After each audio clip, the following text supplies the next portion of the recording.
The US and China have imposed hefty tariffs on each other's products after Washington made the first move on Friday, accusing the US of launching the biggest trade war in history.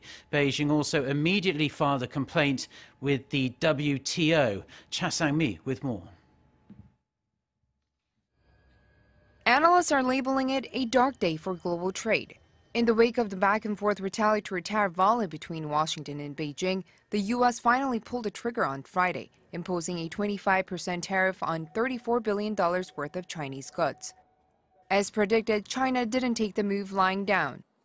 Beijing's foreign ministry immediately retaliated with equivalent duties on the same dollar amount of American products, ranging from soybeans to pork. In China's Commerce Ministry said it has filed a second complaint to the World Trade Organization over Washington's move. The measure comes after President Trump repeatedly decried the U.S. trade deficit with China and accused Beijing of violating U.S. intellectual property rights. Yet this is just the first in a series of duties President Trump has vowed to slap on China. His administration plans to impose another round of tariffs on $16 billion worth of Chinese goods in the next 2 weeks. Amid fears of being caught in the crossfire, the European Union on Thursday backed measures to curb steel imports as there are concerns cheap steel could flood the European market otherwise.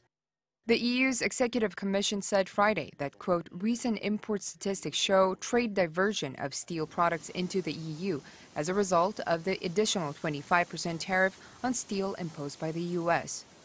The Commission proposed a quota and a tariff rate to limit imported steel. Reuters reported that 25 EU member nations voted in favor of the measures, but 3 abstained. The bloc has also imposed its own duties on $3.3 billion worth U.S. imports, including bourbon and motorbikes. Cha Sang-mi, Arirang News.